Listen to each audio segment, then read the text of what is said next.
오늘은 중국의 여태우, 서태후와 함께 중국의 3대 악녀로 뽑히는 측천모후에 대해서 이야기해 보겠습니다. 중국 역사상 최초로 여왕제에 올랐던 입지전적인 인물인 측천모후는 후대에 두 가지 상반되는 평가를 받고 있는데요. 하나는 중국 역사상 가장 잔악하고 음탕한 유부다라는 것이죠. 또 다른 평가는 민생을 잘 보살펴서 나라를 반석 위에 올려놓았던 역사에 길이 남을 여벌이라는 두 가지 평가를 함께 받고 있습니다.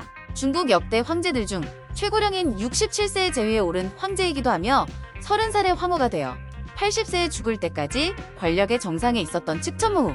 과연 어떤 모습이 진짜일지 중국 최초의 여황제 측천모후의 이야기 본격적으로 시작해보겠습니다. 측천모후는 당고조를 도운 개국공신 무사학의 둘째 딸로 태어납니다. 14살의 정관해치를 이룬 황제 당태종 이세민의 후궁으로 입궁하게 됩니다. 당태종은 그녀에게 무미랑이라는 별명을 지어주었지만 그다지 총애하지 않아서 처녀로 남겨두었다고 하는데요. 이 같은 내용은 훗날 당태종의 아들인 고종이 측천모후를 취하고서는 주장한 것이죠. 태종은 고종이 황태자일 때 신경 써서 그를 교육하며 늘 고종을 곁에 두고 가르쳤습니다. 아마도 그때 무미랑과 눈이 맞은 것으로 추측이 되고 있는 것이죠. 얼마 후 태종은 사망하게 되고 무미랑은 당나라 황실의 법도에 따라 황제 사후에 아이를 낳지 못한 후궁들은 출가의 여승이 돼야 해서 절에 들어가 비구니가 됩니다. 한편 고종은 황태자비인 왕황후와 관계가 소원해지고 소숙비를 총애하게 됩니다. 하지만 왕황후는 그런 소숙비를 견제하였고 대신들도 이에 동참하여 고종이 소숙비를 마음대로 만나지 못하게 됩니다. 이에 불만을 품은 태종은 감업사에서 비구니가 된 무미랑을 찾아가 그녀를 총애하였고 아들 이홍을 얻게 되죠. 이후 황후와 소숙비의 대립이 극한에 다다르자 황후는 소숙비에게서 황제의 총애를 멀어지게끔 한 가지 꾀를 생각해내는데요. 그것은 바로 무미랑을 황궁에 다시 들여서 소숙비의 황제에 대한 총애를 분산시키려 한 것이었죠. 그리하여 무미랑은 평생을 절에서 비구니로 지낼 운명에서 황궁으로 다시 복귀하게 됩니다. 처음에는 왕황후의 계획이 맞아떨어져서 태종은 소숙비를 멀리하게 됩니다. 하지만 태종의 은총은 골고루 나누어진 게 아니라 다시 무미랑에게만 기울어지게 된 것이죠. 무미랑은 처음에는 황후에게 순종했지만 황제가 자신에 대한 은총이 커지자 왕황후와 소숙비를 제거할 생각을 하게 됩니다. 그러던 중 무미랑은 고종과 사이에 공주를 하나 낳게 됩니다. 태종에게는 첫 딸이 되는 귀한 공주였습니다. 한 번은 왕황후와 소숙비가 공주를 보러 오게 되어 있었는데 공주가 갑자기 돌연사해버립니다.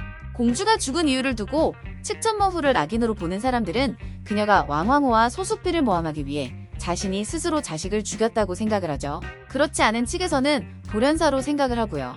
무엇이 사실이든 간에 아무튼 그 사실을 모르고 방으로 들어온 왕황후와 소숙비는 아기가 죽어있는 것을 보고 쏘스라치게 놀라는데 하필 그때 측천모후가 데리고 온 태종이 방에 들어온 것이었죠. 측천모후는 두 사람이 아기를 목졸라 살해했다고 주장하며 살해범으로 몰았습니다. 이 같은 누명은 받아들여져서 이후 왕황후와 소숙비는 해서인이 되어 빛이 들어오지 않는 좁은 구멍만 있는 방에 갇히게 됩니다. 훗날 소숙비는 우연히 들러 음식을 챙겨준 고종에게 제발 빛을 보게 해달라고 탄원하였으나 이를 알게 된 무황후는 소숙비를 끔찍하게 살해버리고 마는데요. 곤장을 100대 치고 다리를 절단하는 고문을 한 뒤에 술이 든 항아리에 담궈 죽였던 것입니다. 소숙비는 마지막에 다음 생에 고양이로 환생하여 쥐로 환생한 무황후를 물어 죽이겠다며 저주합니다. 그래서 측천모후는 황실에서는 고양이를 키우지 못하게 했습니다. 이러한 황후 폐위와 책봉 과정은 표면상으로는 측천모후의 미모에 홀린 고종의 잘못된 행동이라 평을 받고 있지만 속내는 당시 황후의 배후에서 전통적으로 정권을 잡고 있던 사족인 관롱 집단과 이들에게 차별 대우를 받고 있던 서족 세력의 정치 투쟁으로 보는 것이 일반적인 평가이며 측천모후의 승리는 관롱 집단의 정치적 패배와 몰락으로 여겨지고 있죠. 그리고 실제로 이런 장면들을 주도한 인물은 측천모후가 아니라 고종 자신이라는 것이 최근의 중평인 것이죠. 한편 무후가 황후의 자리에 오르자 정치적으로 정력적인 편이 아니었다는 고종은 무후에게 많이 의존하게 됩니다. 무후는 그렇게 고종의 신임을 얻어 정치적인 힘을 얻게 되죠. 그리고 반대파에 서 있던 대신들인 장손무기를 비롯해 저수량, 우진영 등의 대신들을 죽이고 권력을 장악하게 되죠. 그리고 656년 측천모후는 황태자였던 이충을 폐위시키고 자신의 장남 이홍을 황태자로 앉혔으나 얼마 후 장남 이홍이 죽고 말았습니다. 이홍의 죽음을 두고도 말이 많은데요. 18사략에서는 이홍이 측천모의 심기를 건드려 독살당했다고 기록해 놓기도 했고요. 하지만 사후 당고종과 무후는 크게 슬퍼하며 이홍을 의정 효경왕제로 추존했습니다. 이홍이 황태자가 된 뒤 과로사했다는 해석도 만만치 않죠. 이후 차남 이현을 황태자로 세우는데 사실 이현은 측천모후의 친아들이 아니라 측천모후의 언니와 고종 사이에서 태어난 아들이라는 소문이 있었습니다. 이 때문이었을까요? 측천모후와 애현 사이에서는 권력 다툼이 벌어지는데요. 이현과의 대립을 이어가던 측천모후는 이현에게 문란한 사생활과 반란 음모죄를 씌워 폐위시켜 버립니다. 유배가 한 곳에서 얼마 되지 않아 이현도 사망해버리고 말죠. 둘째 이현이 죽고 황태자가 된 것은 훗날 중종이 되는 셋째 이현이었죠. 중종은 고종처럼 순종적이고 자신의 의견을 잘 표현하지 못하는 성향이었습니다. 이 와중에 고종이 병으로 인해 정사를 더 이상 보지 못하게 되자 측천모후가 본격적으로 대신 정치를 했으며 이후에 아예 수렴청정을 선언하게 됩니다. 심지어 고종은 무후에게 제위를 넘기려고까지 했다가 재상 합처준의 반대로 이를 취소한 적도 있었습니다. 얼마 후 고종이 죽고 중종은 683년 제위를 물려받아 황제가 되고 측천모후도 자연스럽게 태후가 되었죠. 하지만 중종의 아내 위황후와 그녀의 친정아버지 위원정이 정권을 장악하려고 시도를 하게 됩니다. 심지어는 중종은 자신의 장인에게 내가 천자인데 천자 자리를 준다 한들 누가 반대하겠는가?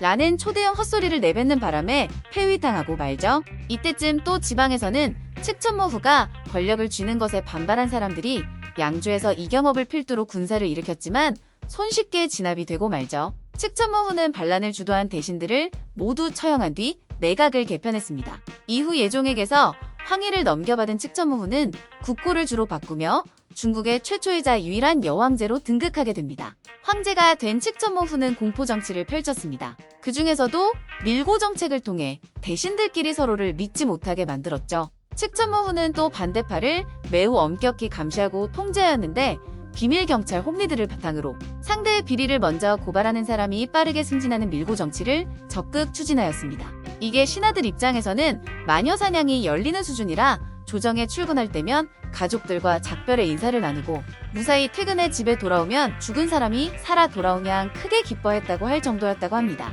하지만 지나친 고발로 인해 자신의 인기가 떨어질 것을 우려한 측천모후는 정적들이 거의 제거되고 나서는 사냥개 역할을 하던 내준신과 사번내 등의 홈리들을 차례로 없애 이들에 대한 원성이 자자하던 백성들에게 환호를 받게 됩니다.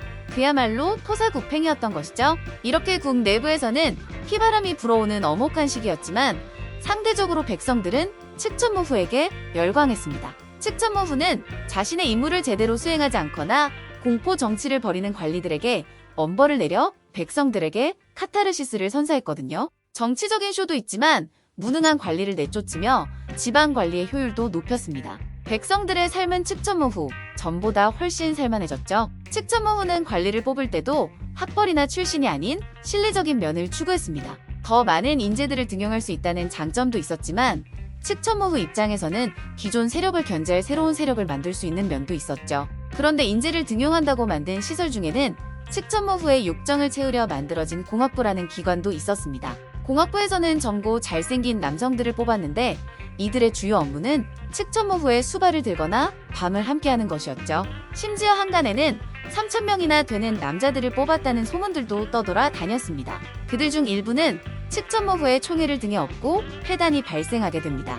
대표적으로는 장혁지와 장창종 형제가 있었는데요. 이들이 중앙정계에 관여하기 시작한 것이었죠. 역사학자들은 측천모후가 말기에 남색에 미쳤다고 보는 것보다 나이가 들어 판단력이 흐려졌다고 보는 의견이 많습니다. 결국 705년에 측천모후가 병으로 건강이 악화되자 당 황실 충성파들이 신룡정변을 일으켜 그만 자리에서 물러나라는 압박을 넣게 되고요. 이에 무후는 당시 황태자로 있었던 아들 중종에게 황위를 양위하게 되고 무씨의 준하라는 일대만에 멸망하고 말았습니다. 놀라운 것은 보통 비정상적으로 제위에 오른 사람이 퇴위하면 죽음을 면하기 어렵고 측근들도 숙청되는 게 보통인데 이때는 신하들이 거사에 성공했음에도 불구하고 측천모후에게 당을 부활시키고 태상황제로 물러나면 더 이상의 책임을 묻지 않겠다는 선에서 이를 마무리한 것이었죠. 그렇게 했던 가장 큰 이유는 측천모후가 당중종과 당예종의 모후이며 당현종의 친조모라는 점이 가장 컸던 것이죠. 아무리 측천모후가 당을 멸망시킨 역적이라지만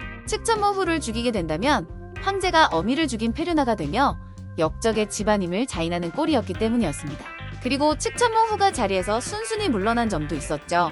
그해 말 칙천모후는 건강이 악화되어 죽음을 앞두고서는 자신의 묘비에 한 글자도 남기지 말라는 것과 또한 자신이 모함해 죽인 폐후 왕씨 일가를 복권시키라고 유언을 남기고 숨을 거두게 됩니다.